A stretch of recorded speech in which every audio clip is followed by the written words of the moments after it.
হচ্ছে দেশের উন্নয়ন। দেশকে যেকোনোভাবেই হোক যাতে এগিয়ে নিয়ে যেতে পারে।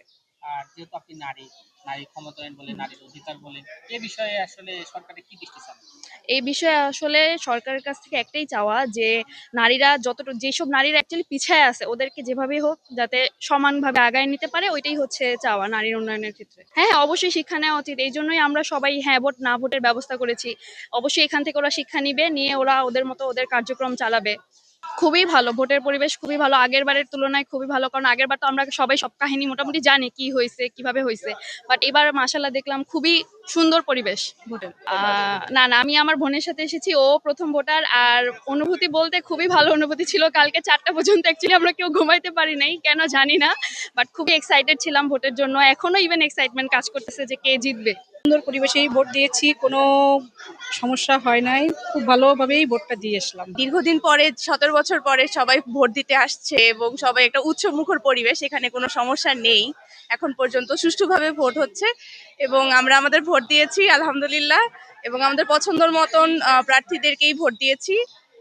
এই খুবই ভালো লাগছে এবং আমি চাই এটা ধারাবাহিকতাটা বজায় থাকুক সব সময়। এটাই যেন প্রথমবার না হয়, এটাই যেন সব সময় হয়। কাছে আসলে আমাদের এটাই প্রত্যাশা থাকবে, তারা দুর্নীতি, চাঁদাবাজ এইসবের বিরুদ্ধে যেন রুখে দাঁড়ায়। এবং আমার প্রত্যাশা এটা, যেই আসুক, যেই সরকারি আসুক, হাদি হত্যার বিচারটা জানি হয় খুব দ্রুত এবং সুষ্ঠুভাবে, এটাই আমার প্রত্যাশা। আর নির্বাচনটা যেন 4:30 পর্যন্ত সুষ্ঠুভাবে হয়, এটাই আর কি আমাদের দোয়া একমাত্র। আজকে 17 বছর পর আমরা ভোট দিতে পারতেছি। আসলে পরিবেশটা খুবই সুন্দর, অনেক সুস্থভাবে সবাই ভোট দিতে পারতেছে। আশা করি সারাদিন এভাবে সবাই সুস্থভাবে ভোট দেখ, এই আমরা আশাবাদী। ঠিক আছে, আর আমরা যে প্রার্থী নামটা বলতে চাচ্ছি না, আশা করি আমার সেই প্রার্থী জিতবে ইনশাল্লাহ।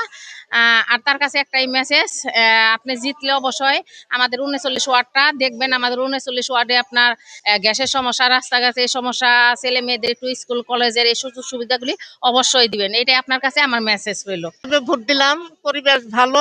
এর আগে আমি দিতে পারি নাই, এর আগের ভোটগুলিতে আমার খুব কষ্ট হয়েছে, লাইন ধরে তারপর ভোট দিতে পারি নাই, আমার থেকে সিগনেচার নিয়ে আমি ভোটটা দিতে পারি নাই। কিন্তু এবার মানে অনেক সুন্দরভাবে ভোটটা আমি দিচ্ছি, আমার এই জন্য খুব ভালো লাগতেছে। সুন্দরভাবে আমি আসছি এবং সোজা যে রুমে যাওয়ার দরকার সেখানে গিয়েই সোজাসুজি ভোট দিয়ে চলে আসছি। অনেক ভালো লাগছে, স্বাধীনভাবে নিজের ভোটটা দিতে পারবো, এটাই তৃপ্তি। এর আগের ভোটগুলো তৃপ্তি মতো দিতেও পারিনি, আসতেও পারিনি, ভোট কেন্দ্রের আশেপাশেও আসিনি ভয়ে।